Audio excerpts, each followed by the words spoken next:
Hello there. This is a quick but detailed ranger leveling guide using Galvanic Shards and Shockburst rounds. This build uses the recently buffed crossbow weapon, which combined with very strong crossbow skills, results in a super fun and fast playstyle that breezes through the campaign. Playing with a ranger is very fast and engaging, and there are many strong endgame builds available for this class, so you can't go wrong with this choice. In this video I'll go over the gear, build mechanics, gem setup, the passive tree and ascendancies, and I'll finish off with some good tips and tricks to make your leveling experience even more smooth. If you're only interested in certain sections, you can just skip ahead by clicking on the section in the timeline. Alright, let's get to it. Okay, first of all, some build mechanics. Initially you're gonna use a bow and you're gonna use the skill Lightning Arrow to clear in Act 1. You're gonna get this skill during the campaign, and then you're gonna supplement that for single target with Lightning Rod. This is just the easiest way to start. Then, when you get a skill gem level 5 near the active end 1, you're gonna swap out Lightning Arrow and Lightning Rod, and you're gonna use Galvanic Shards and Explosive Grenade. So, Galvanic Shards is now gonna be your clear, and you're gonna supplement that with Explosive Grenade for single target. And then also, at skill gem level 5, you're going to use Rapid Shot. Now Rapid Shot is much better for single target than Galvanic Shards, and it synergizes very well with Explosive Grenade. Because what it does is, if you see here, it builds up heat.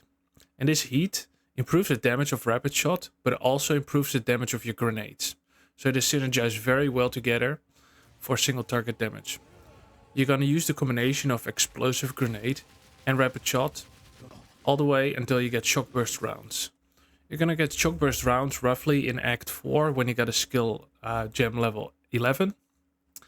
Now, however, this only does a lot of damage if you hit the enemy with a lightning ailment, so shock for example.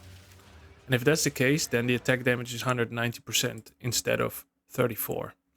Now you need a reliable way to shock, and Galvanic Shards is unfortunately not it, because it does a lot of small hits and not big hits. So we're gonna use Stormcaller Arrow instead. Now if you look here, this has 500% more chance to shock. So we're gonna use a bow in our second weapon set, and we're gonna use that to reliably shock for Shockburst rounds. Now this is not a complete gem setup, I'm gonna go through that in a later section, but this is how you understand how the skills all work together. So Galvanic Shards for clear, initially Explosive Grenade and Rapid Shot for single target, and later on Shockburst rounds instead, with Stormcall Arrow to supplement for the shock duration and magnitude. Okay, now look at items. First of all, your weapon. This is the most important, it determines most of your damage. This is a weapon that you could get at the end of Act 1, right? This is when you start using crossbows, you start using Galvanic Shards, Explosive Grenade and Rapid Shot. Now these are some stats that you're looking for, so increased physical damage, flat lightning damage. You can also look for flat physical damage, that's very good. Attack speeds, level of projectile skills, and something like Grand Life on enemy hit is also very useful when you're leveling. Now how do you know when it's actually good? Just look here at the number, and when the number goes up, DPS, it's probably good. Now it's a bit more complicated than that, but right now we just want to look at this, right? So number goes up, it's probably a better weapon. We got another weapon here, maybe at the end of the campaign you can get something like this. And this also has increased elemental damage with attacks. And that's also very good because it boosts most of your damage, but actually you're converting physical damage to lightning. Now this is a more endgame type weapon. This is just a bit more physical damage, and it has higher projectile skills. Actually, something about Galvanic Shards is that most of the damage doesn't actually come from the projectile, it comes from the beam. Now this number is about 4 to 5 times higher than the projectile, so you kind of want to add these numbers up. The number that you see here is not really representative for the damage, but it does explain why it's very good at clearing and not at single target. Now the reverse is true for Shockburst rounds, right? The projectile here, again, doesn't do that much damage. Most of the damage is here in the pulse, right? So once the enemy is shocked, for example, then it does a lot more damage. So again, this number is not very representative. Right, so these are possible weapons, right? Have a look at that. Now let's go to the helmet. You're just looking for things like life, resistances, maybe some crit. You're definitely looking for an evasion base or an evasion and energy shield base. Your body armor, you probably want an evasion base in the beginning of the campaign. You get a lot of evasion and you dodge most of the attacks. And again, what you're looking for is life, resistances, maybe some spirit to run a little bit more aura gems if you want. And for example, if you're a little bit more late game at the end of the campaign, you get an item like this. This has a lot more evasion rating. And again, you're looking for resistances, life, and just general defensive modifiers. Let's have a look at rings. This one has flat damage. That's definitely what you're looking for to boost the damage on your skills. So flat damage to physical and lightning. These are very good. You can also use cold or fire, but just a little bit less. Rarity is always a good thing. Resistances and attributes is also useful because this build is actually quite hungry for attributes. Your crossbows, they use strength and dex. Then if you're gonna do energy shield bases later, you need quite a lot of energy shield, and also you need a lot of dex for your skills and other items. This is another ring that's very useful. This had a bit more rarity, and what it also has mana per enemy killed. And that's very useful because you need in some kind of way a little bit of mana recovery in your build. Be it mana leech, mana per enemy killed, or something like that. Because you have actually quite a small mana pool. And you don't want to run out of mana while you're clearing monsters. Let's have a look at the amulet. In this case, this is a more late game option. So we got attribute, life, resistances. And you definitely want something with plus level to all projectile skills. And in my case, since I have quite a lot of energy gear already, energy shield gear in the late game, I'm opted for prefixes with maximum energy shield. Boots, you're just looking for movement speed as much as you can get. I found this one, for example, during the campaign. And obviously I switched it out later, but this is just an example. You really only look for movement speed and then anything else you can get. Resistances, life, whatever it is. The same for your belt. It's just to supplement your survivability, so look for life, maybe some mana or attributes, and again resistances. It's also very useful to have 3 charm slots, so you can use multiple charms. In this case I've got a thawing charm to prevent freeze, one to prevent stunning, and because your chaos res is probably not max, it's also a very good idea to run a chaos res charm. For gloves, again we're looking for things like flat damage. I bought this one at the end of the campaign for maybe a couple of exalts. And this one also has attack speed, which is a very good modifier for your damage. So if you don't have like an end game unique gloves, this is a very good example of an item that you can look for. Flask is actually quite simple. You're just looking for a lot of life recovery and a lot of mana recovery. There are end game options, but during the campaign, just look for a lot of life and a lot of mana recovery. Quick look at weapon set 2, because we're using Stormcaller Arrow to create the shock. So you just want a lot of damage on your bow. You can just find these during the campaign and keep upgrading them. And in this case, this one just has a lot of damage. A couple of different flat damage. So for example, some cold, some lightning and some fire. A lot of physical. A couple of levels of projectile skills is also very good for your Stormcaller Arrow. And then you need a similar quiver, something that boosts your damage, because the more damage you do, the higher chances that you shock, especially if you combine it with Stormcaller Arrow, which already has a 500% more chance to shock. Okay, quick look at jewels. Damage is what you're looking for, so something like elemental damage, or damage with crossbows, or attack speed. Then here we got lightning damage or projectile speed, also very useful. And again, attack speed. And here we got, for example, attributes as a corruption, projectile damage again, and lightning penetration. So these are all good examples of jewels you can use in the beginning while you're leveling. Right, gem setup for Act 1. We're going to use Lightning Arrow with Primal Armament and Martial Tempo. For single target, we're going to supplement with Lightning Rod, with Scatter Shot, and Concentrated Effect. When you get a gem level 3, you're also going to use Stormcaller Arrow, with Lasting Shock and Lightning Exposure. Later on for late game, let's say in Act 2, you're gonna get Conduction for more chance to shock. Later on, Strip Away for an increased exposure effect. You're gonna set the Stormcaller Arrow to only use with weapon set 2, because later on you're gonna switch to a crossbow. And that's gonna be on weapon set number 1. So only set it to weapon set 2. Near the end of Act 1, when you find a decent crossbow, you can switch to Galvanic Shards. With Galvanic Shards, we're gonna use Fork. This is absolutely necessary for maximizing your clear. Then Primal Armament, Elemental Focus, and Martial Tempo.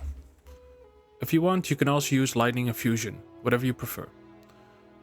Then we're also gonna use Rapid Shot for single target.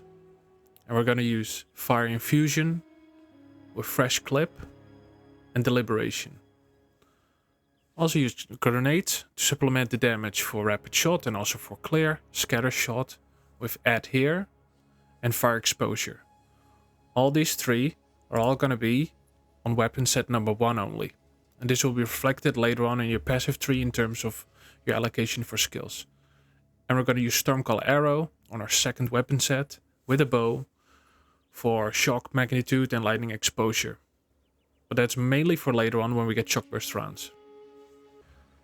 Okay, so when you switch to crossbows, you're going to use Galvanic Shards for clear with Fork, Primal Armament, Elemental Focus, and Martial Tempo. Later on, when you get Shockburst rounds, you're going to move these out. And then I personally prefer to run Lightning Infusion and Conduction.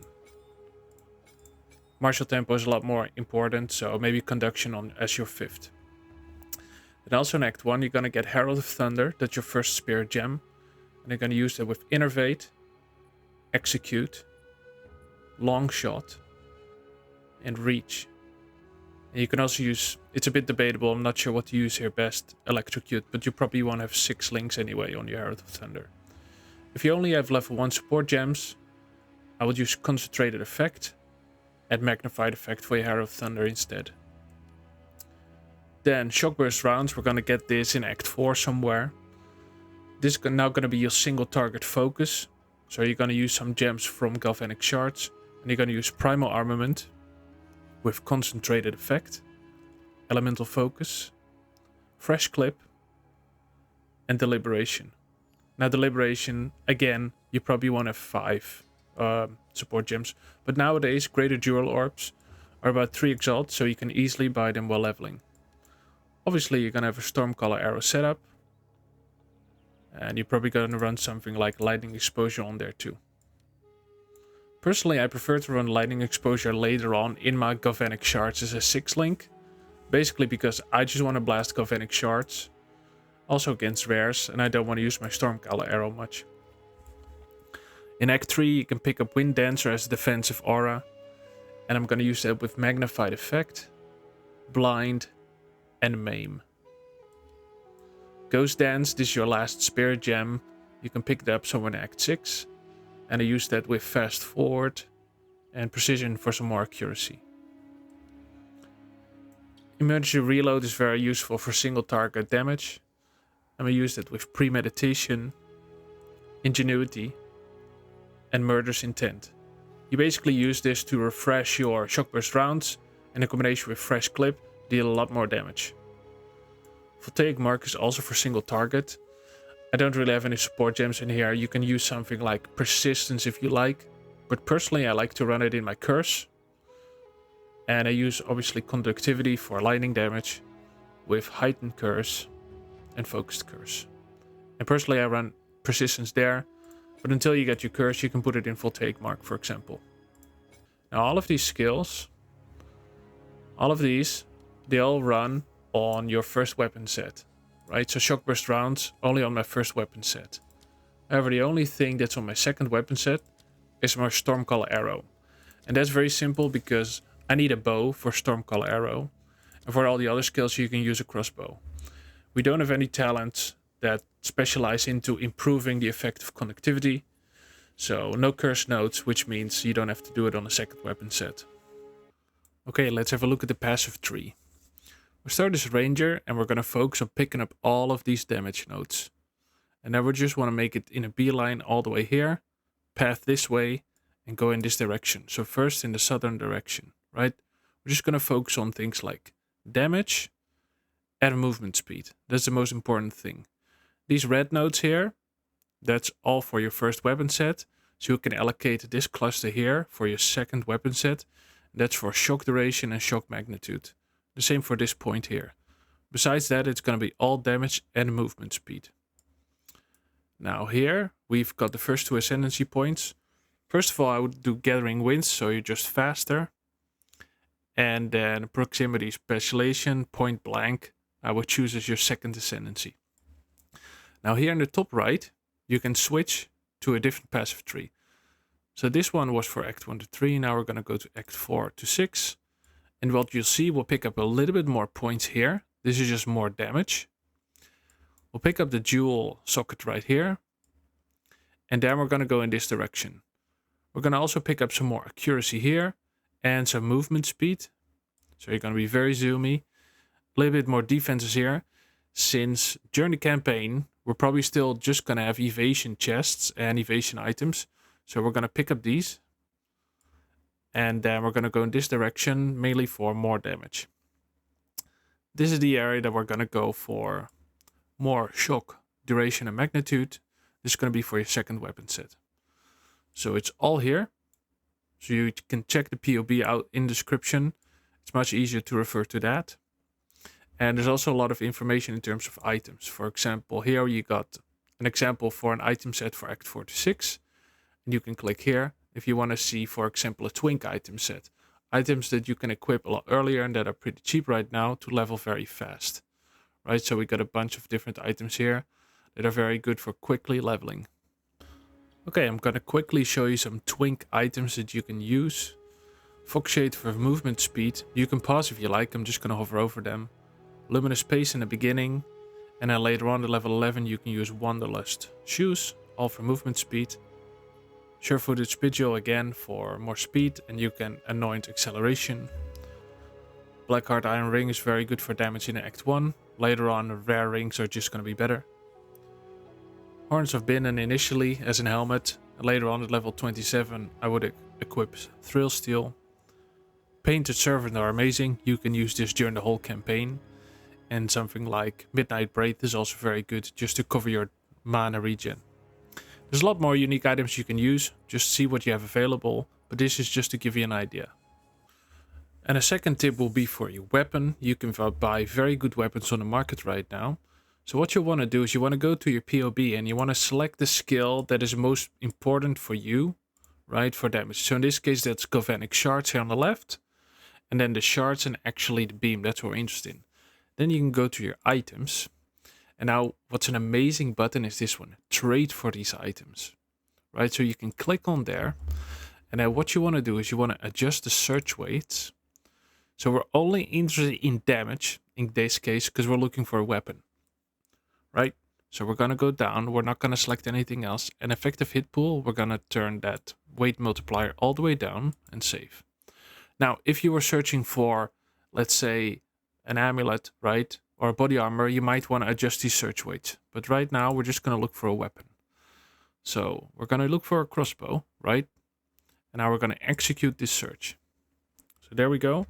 You can control click that. Oh, no. Yeah, control click. And now you're going to be brought to the trade site and you have to log in. And now you're going to get searches for maximizing your damage, right? Now you want to adjust this search window a bit. If you want, you can leave this all open, right? Exactly with the weights like that. It's a weighted sum search.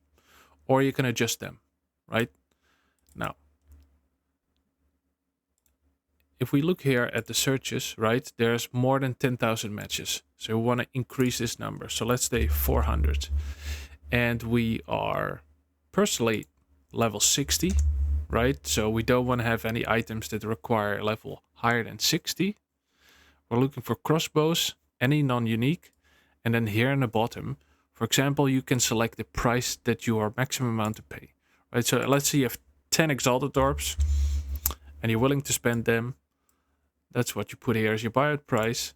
And then we can search if there are any available. And yes, there are. Now this result, now we get 31 good options. And these are all maximized for damage. So you see the sum here. Now if you can click on here, this will sort the results, right? For the sum that you've selected for your weighted sum. Now you can see items here, for example, this one, 10 Exalted, for an amazing crossbow, level 59. There's a lot of damage on here, and this will guaranteed increase your damage for Galvanic Shards. Right, so you can, oh, look at this. Amazing purchase, right? A lot of damage on here, only 2 Exalted.